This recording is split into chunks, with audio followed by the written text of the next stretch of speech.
Ternyata, Adam dan Hawa diusir dari Taman Eden bukan semata-mata karena mereka lapar dan memakan sebuah buah.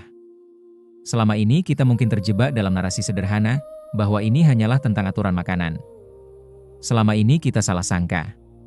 Adam bukan diusir hanya karena satu gigitan buah pengetahuan. Terus kalau bukan itu, apa dong alasan fundamentalnya? Mengapa Tuhan yang Maha Kasih memberikan konsekuensi yang begitu besar bagi seluruh keturunan manusia?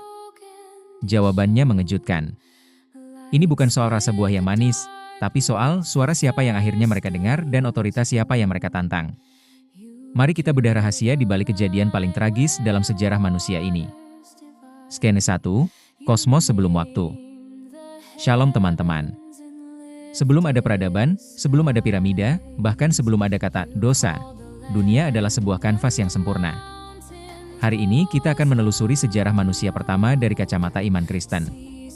Ini bukan sekadar cerita dongeng sebelum tidur. Ini adalah laporan tentang bagaimana, mahakarya, Tuhan diciptakan menurut gambar dan rupanya sendiri. Sebuah status yang tidak diberikan kepada malaikat sekalipun. Namun, kita juga akan melihat bagaimana satu keputusan kecil di sebuah taman yang indah, mampu mengubah genetik spiritual umat manusia selamanya. Skene 2, mahakarya dari debu tanah. Dalam tradisi Kristen, penciptaan manusia adalah momen yang paling intim. Perhatikan perbedaannya. Tuhan menciptakan terang, laut, dan bintang hanya dengan berfirman. Jadilah, maka jadilah. Tetapi manusia, Tuhan tidak sekadar berfirman. Ia turun tangan langsung. Ia membungkuk, menyentuh debu tanah yang hina, dan membentuknya dengan penuh ketelitian. Manusia diciptakan dari materi bumi, namun memiliki esensi surgawi. Ketika itulah Tuhan Allah membentuk manusia itu dari debu tanah dan menghembuskan nafas hidup ke dalam hidungnya. Demikianlah manusia itu menjadi makhluk yang hidup. Kata Ibrani untuk napas hidup adalah nishmat chaim. Ini bukan sekadar oksigen. Ini adalah percikan kehidupan ilahi. Itulah mengapa manusia memiliki kesadaran, moralitas, dan kerinduan akan keabadian yang tidak dimiliki oleh binatang. Sken 3. Hawa, penolong yang sepadan.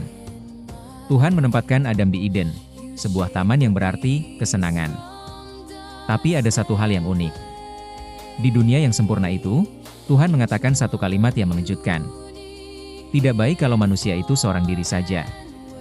Tuhan membuat Adam tidur nyenyak. Ia tidak mengambil debu lagi. Mengapa? Karena Tuhan ingin menunjukkan bahwa pasangan manusia berasal dari substansi yang sama. Ia mengambil tulang rusuk dari sisi Adam. Banyak teolog mengatakan, Tuhan tidak mengambil tulang kepala agar wanita tidak memerintah pria. Tidak dari kaki agar tidak diinjak. Melainkan dari bawah lengan untuk dilindungi, dan dari dekat hati untuk dicintai. Muncullah Hawa. Saat Adam bangun, ia menyadari bahwa Hawa adalah refleksi dirinya sendiri. Mereka adalah satu kesatuan yang utuh. Skene 4, alasan sebenarnya, The Great Twist. Sekarang kita sampai pada inti masalah. Pohon pengetahuan yang baik dan jahat. Kenapa Tuhan menaruh pohon itu jika akhirnya membawa petaka?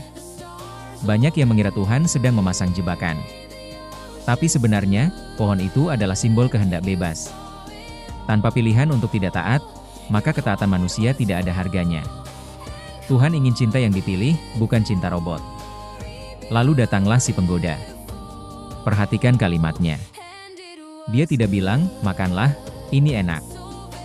Dia bilang, kamu akan menjadi sama seperti Allah. Inilah alasan sebenarnya pengusiran itu, pemberontakan otoritas. Adam dan Hawa bukan sekadar lapar. Mereka ingin merebut hak prerogatif Tuhan untuk menentukan apa yang benar dan apa yang salah. Mereka ingin menjadi Tuhan bagi diri mereka sendiri. Buah itu hanyalah sarana, tapi motifnya adalah pengkhianatan kosmis. Skene 5, rasa malu terputusnya hubungan. Begitu mereka makan, sesuatu yang mengerikan terjadi.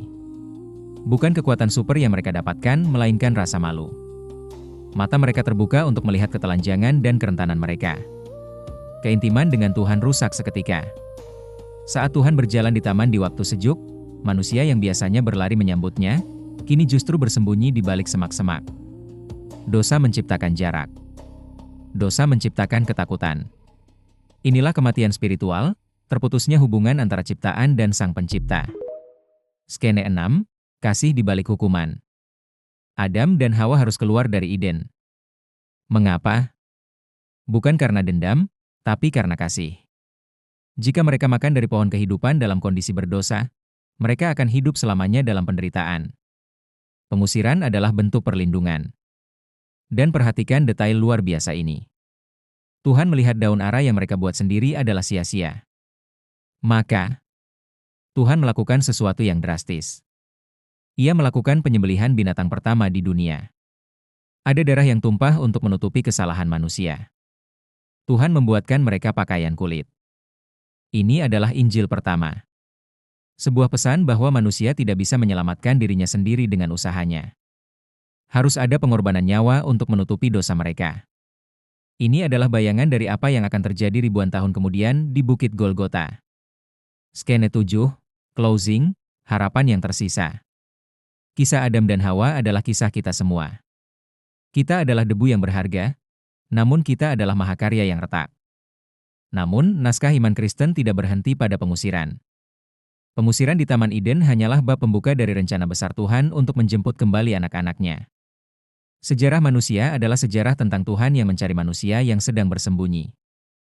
Bagaimana menurut kalian? Apakah kalian merasakan bahwa dalam hidup ini kita seringkali bersembunyi dari hal-hal yang benar?